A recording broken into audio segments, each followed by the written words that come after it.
아주 읽기도 어려운 많은 이름들을 우리가 이 아침에 읽었는데요. 오늘 본문의 말씀은 노아 아들들의 족보입니다. 이 족보를 통해서 우리는 먼저 이 세상의 나라와 민족들이 어떻게 퍼져나가게 되었는가를 알게 되지요. 그런데 하나님께서 오늘 성경 가운데 이 노아의 족보를 기록하게 하신 것은 단지 이 세상의 나라와 민족이 어떻게 퍼져나갔는가만을 알려주시기 위함은 아니었습니다. 더 중요한 목적이, 뜻이 이 노아의 족보 가운데 있었으니 오늘 그것을 함께 살펴보면서 함께 은혜를 나누기를 원합니다.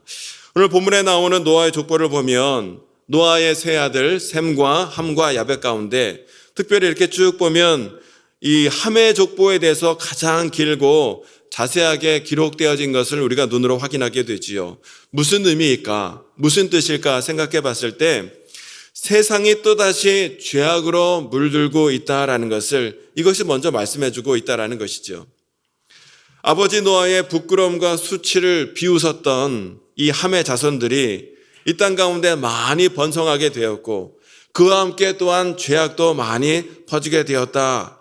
그리고 그와 더불어 야벳과 셈의 자손까지 그들과 함께 하게 되었다라는 것을 먼저 말씀해 주고 있습니다. 본문 2절로 5절의 말씀을 보면 야벳의 후손에 대해서 먼저 기록하고 있는데요. 이 노아의 아들들의 족보를 원래 그 순서대로 기록하자면 어떤 순서가 되어야 하냐면 셈과 함과 야벳, 이런 순으로 기록되어져야 맞겠지요. 그런데 오늘 본문에 족보의 순서를 야벳, 함, 셈 이런 순서로 족보를 기록하고 있습니다. 성경이 이러한 순서로 노아의 족보를 기록하고 있는 이유는 무엇보다 영적 축복을 누리고 있는 이 셈에 초점을 두기 위해서 순서를 거꾸로 하여 야벳을 먼저 기록하고 함, 셈 이런 순서로 먼저 기록하고 있는 것을 보게 됩니다. 그래서 성경은 먼저 야벳의 후손에 대하여 기록하고 있는데 야벳의 후손에 대하여 오늘 성경은 아주 간단하게만 언급하고 있습니다. 야벳의 후손은 역사적으로 볼 때 이 유럽과 중앙아시아로 넓게 분포되어 살고 있는 민족과 나라들이 되었지요. 그 야벳의 후손에 대하여 5절은 이렇게 말씀합니다. 이들로부터 여러 나라 백성으로 나뉘어서 각기 언어와 종족과 나라대로 바닷가의 땅에 머물렀더라 하고 말씀하고 있습니다. 야벳 후손들은 언어와 종족에 따라서 나뉘어져서 흩어져서 살게 되었다 말씀하고 있지요. 이것은 야벳뿐만 아니라 셈과 함 후손들도 마찬가지였습니다.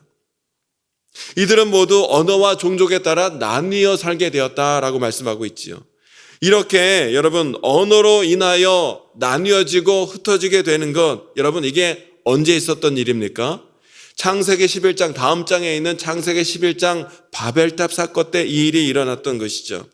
그러니까 여러분 이것을 시간상으로 재배열한다면 성경은 창세기 10장 나오고 11장에 바벨탑 사건이 기록되어 있지만 진행된 순서상으로 다시 재배열한다면 바벨탑 사건 창세기 11장에 나오고 그것에 따라서 언어대로 민족대로 나뉘어진 오늘 보면 창세기 10장 족보가 나오는 것이 원래 시간의 흐름상으로는 정확한 배열인데 오늘 성경은 이렇게 바꿔서 기록을 하고 있다는 것이죠.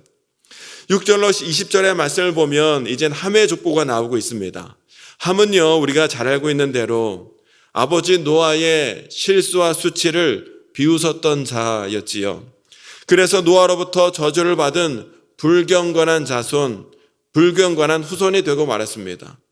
이러한 함의 후손에 대하여 성경은 6절로 20절 굉장히 긴 분량에 걸쳐서 자세히 소개하고 있는 것을 보게 되는데 오늘 성경이 이 함의 족보에 대해서 함의 후손에 대해서 이렇게 길고 자세하게 소개하고 있는 이유가 무엇일까 생각해 봤을 때 8절로 11절에 나와 있는 니므롯이라는 사람의 이름을 통해 우리는 그 단서를 발견하게 됩니다. 8절로 9절에 보면 이렇게 기록이 되어 있는데요. 구수가 또 니므롯을 낳았으니 그는 세상의 첫 용사라. 그가 여호와 앞에서 용감한 사냥꾼이 되었으므로 하고 기록하고 있습니다. 그러니까 니므롯은 세상의 첫 용사라는 거예요. 하나님 앞에서 용감한 사냥꾼이라 기록하고 있지요. 때문에 여러분 얼핏 들으면 이 니므롯은 용감한 용사여 용감한 사냥꾼이기 때문에 더군다나 하나님 앞에서 용감한 사냥꾼이기 때문에 뭔가 힘이 있고 능력이 있고 공동체를 위하여 좋은 일을 많이 감당했던 그런 사람인가 보다 우리가 그렇게 생각하기 쉽지만 그러나 여러분 실상은 전혀 그렇지 않았다는 거예요. 전혀 그 반대였습니다. 왜 니므롯에 대하여 이런 오해를 우리가 있을 수 있냐면 니므롯에 대하여 기록하고 있는 우리말 성경의 번역이 약간 아쉬움이 있기 때문입니다. 우리말 성경은 9절 니므롯에 대하여 여호와 앞에서 용감한 사냥꾼이다 라고 그렇게 번역을 했지요. 그런데 히브리어 성경 이 부분의 정확한 번역은 어떤 말이냐면 여호와 앞에서가 아니라 여호와를 대적하여 여호와를 떠나서 여호와를 등지고가 정확한 직역이라는 거예요. 그러니까 니므롯은 여호와 앞에서 용감한 사냥꾼이 아니라 여호와를 대적하고 여호와를 등지고 여호와를 배반한 사냥꾼이라는 것이지요. 그는 아주 힘이 있고 용맹하고 뛰어났으나 하나님을 대적하고 배반하는 일에 용감하고 뛰어난 사냥꾼이었다라는 것입니다. 뿐만 아니라 여기 용감한 사냥꾼이라는 말도요. 사냥꾼 그러니까 짐승을 잘 잡았다라는 의미로 사냥꾼으로 기록된 것이 아니라 힘과 무력으로 사람들을 제압했다는 거예요. 그러니까 인간 사냥꾼의 뜻을 담고 있다라는 것이죠. 그러니까 니므롯은 어떤 사람이냐면 인류 최초의 권력자인 거예요. 인류 최초의 독재자였다는 것이죠. 그래서 11절, 12절의 말씀을 보면 어떤 내용이 나냐면 그는 무슨 일을 합니까? 큰 성읍을 세웠다는 거예요. 큰 나라를 세운 거예요. 그렇게 말씀하고 있어요. 그리고 그 나라는 신할 땅 바벨에서 시작되었다. 10절은 말씀하고 있지요. 즉 니므롯이 세운 큰 나라의 근거지는 신할 땅 바벨론이었고 그 바벨에서 바벨탑을 쌓고 그 유명한 바벨탑 사건이 일어나게 되었다는 것이죠. 이게 바로 여러분 이 니므롯 이야기 함 자손의 족보가 말씀해주고 있는 바입니다. 그 아버지의 허물과 수치를 대놓고 비웃고 조롱했던 자손들답게 그들은 이 땅 가운데 힘을 바탕으로 번성하고 창궐하고 큰 도시와 큰 나라를 세웠지만 그러나 이 세상을 죄악으로 물들게 만들었던 근거지요 주범이 되었다라는 것이 그것이 니므롯이요 함의 자손들의 족보에 이야기에 담겨있는 뜻이라는 것입니다. 그리고 마지막으로 21절로 31절까지 말씀을 보면 이번에는 셈의 족보가 기록되어 있는데 여러분 셈의 족보에서는 특별히 중요한 부분이 바로 25절 말씀입니다. 25절 말씀을 함께 읽겠습니다. 시작. 에벨은 두 아들을 낳고 하나의 이름을 벨렉이라 하였으니 그때 세상이 나뉘었으며 벨렉의 아우의 이름은 욕단이며 하고 말씀하고 있습니다. 셈의 후손 가운데 누구를 낳고 그리고 에벨이 나왔는데 이 에벨이라는 사람이 두 아들을 낳았으니 하나의 이름은 벨렉이요 그 아우의 이름은 욕단이라는 거예요. 그런데 형 벨렉의 이름의 뜻이 무엇인가? 나뉘다라는 뜻을 가지고 있다라는 것이죠.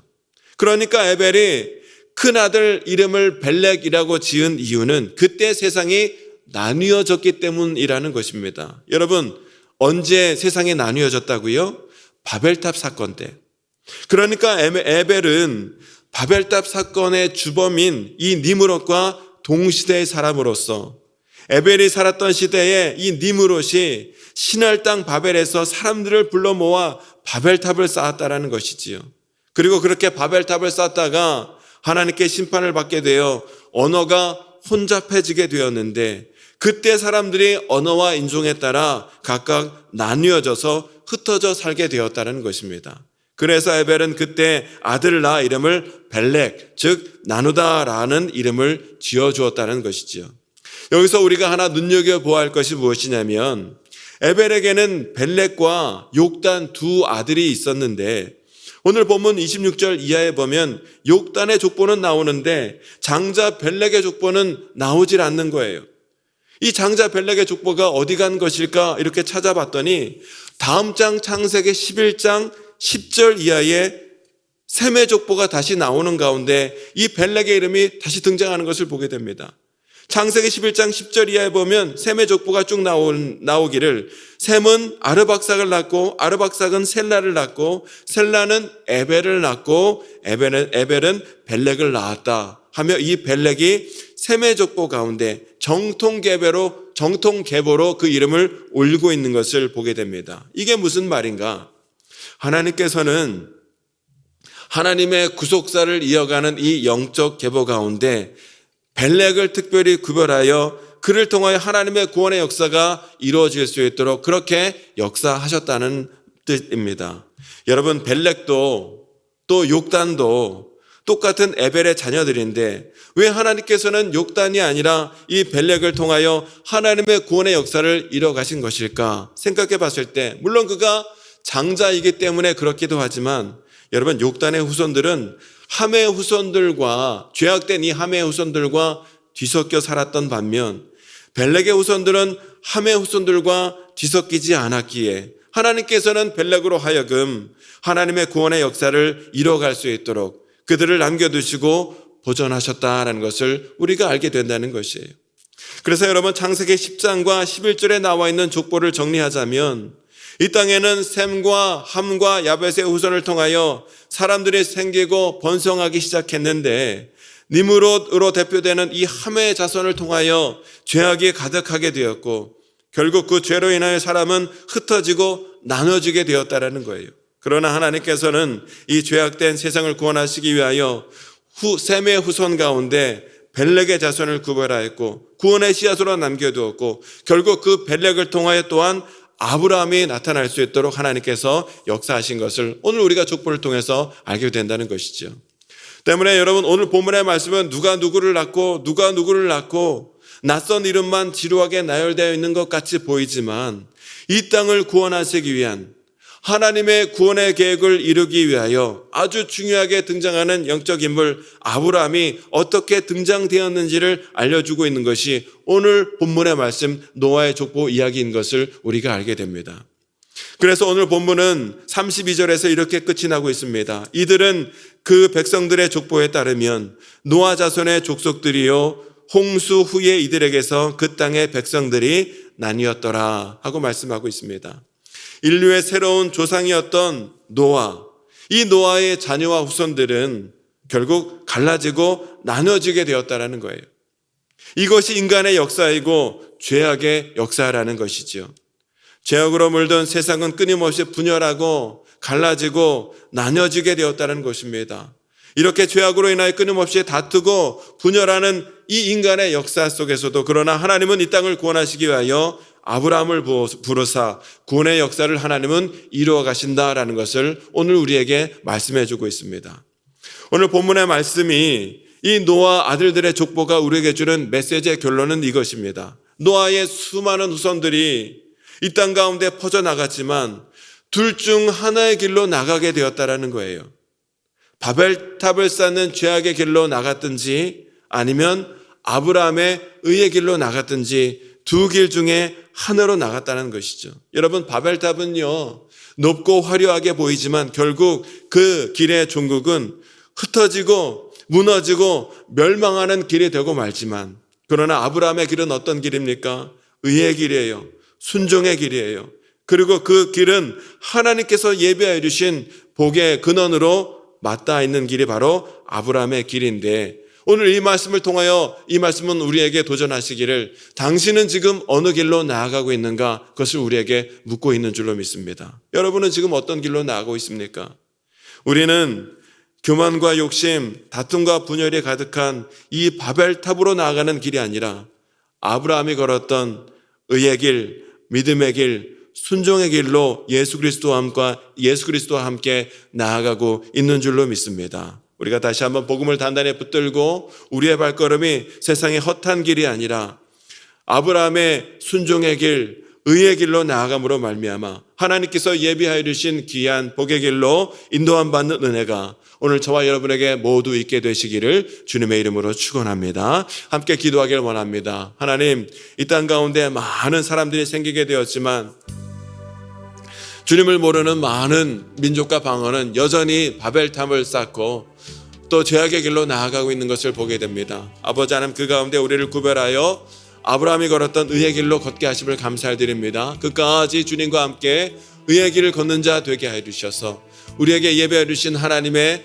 그 복된 영원한 복으로 나갈 수 있도록 주님 인도하여 주시고, 뿐만 아니라 여전히 바벨탑을 쌓고 있는 사람들을 불쌍히 여기고 긍휼히 여기는 주님의 마음을 우리가 본받아 구원케 하시는 예수 그리스도의 십자가 복음을 귀하게 증거하여 바벨탑 쌓는 일을 멈추고 아브라함의 의의 길로, 복된 길로 하나님 인도할 수 있는 우리 모든 성도의 삶이 될 수 있도록 인도하여 주시옵소서. 말씀을 생각하며 우리 함께 기도하고 우리의 모든 기도 제목을 주님께 간절히 기도하는 이 시간이 되길 원합니다. 우리 주여 세 번 외치시고 함께 기도하겠습니다. 주여